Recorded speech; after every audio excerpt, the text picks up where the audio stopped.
Баршаңызға қайырлы күн достар, сіздермен Айгерім. Менің каналыма қош келдіңіздер. Бүгін сіздермен жасау жолы өте оңай, құрамы қарапайым заттардан тұратын, әрі дәмі керемет болып шығатын печенье дайындайтын боламыз.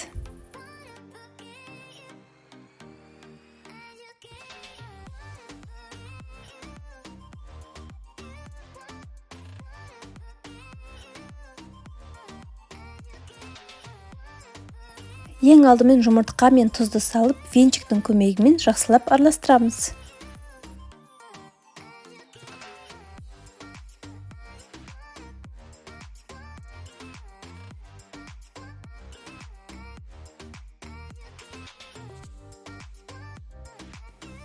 Қантты салып араластырамыз.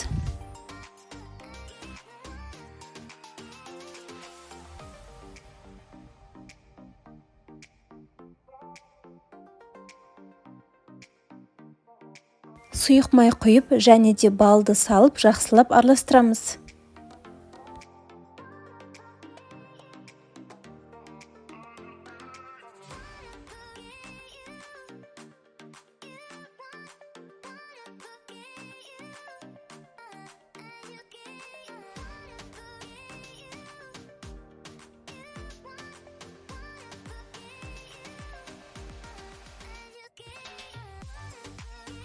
Ең соңынан разрыхитель және де ұнды салып, араластырып жақсылап қамырымызды илейміз.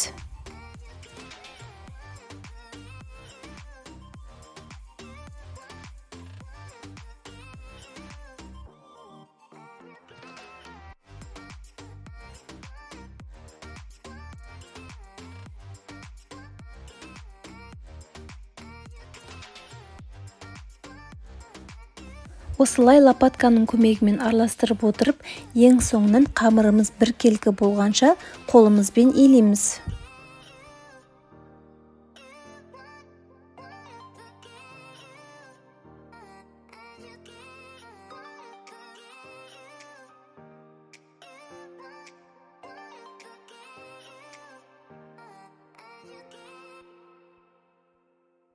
Міне біздің қамырымыз өте жұмсақ және де қолға жабыспайтын болып шығуы қажет. Енді тестамызды таразының көмегімен немесе көз мөлшермен теңдей бөліктерге бөліп аламыз.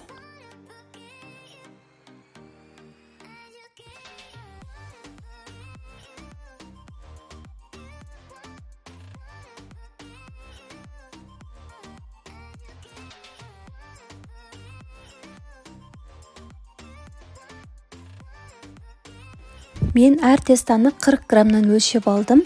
Сіздер осылай жасасаңыздар, сіздердің печеньелеріңіз біркелкі өте әдемі бір формада болып шығады.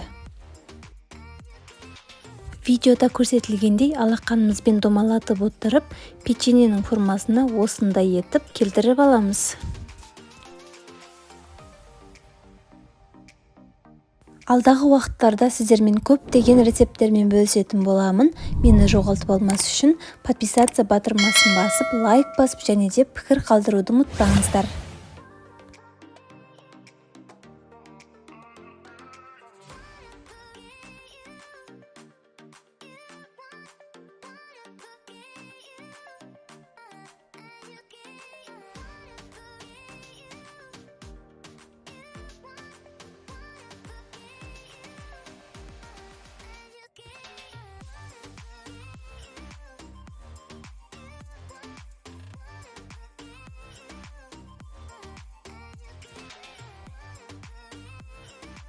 Енді жұмыртқаға какао қосып жақсылап араластырып, біздің дайын тұрған печеньелеріміздің бетіне осы какао қосылған жұмыртқаны жағып шығамыз.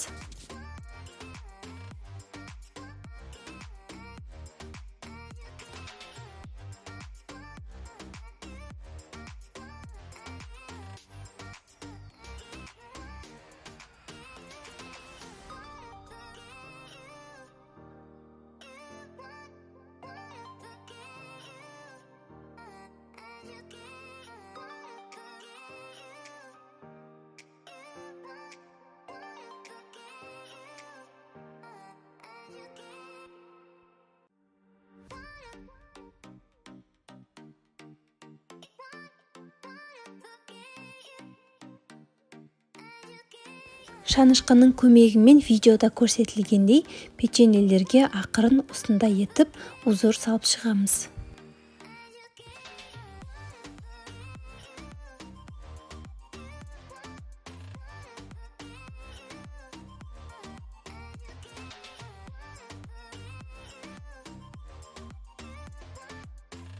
Қызып тұрған пеште 180 градуста беті қызарғанша пісіріп аламыз. Мінекей біздің печеньелеріміз әдемі болып пісіп шықты. Бетіндегі узорлары өте керемет және де ерекше болып көрінеді. Міндетті түрде дайындап көріңіздер. Балаларыңызға ұнайды деген сенімдемін. Сіздермен болған Әйгерім. Менің каналыма тіркеліп, лайк басып және де пікір қалдыруды ұмытпаңыздар. Келесіде кездескенше.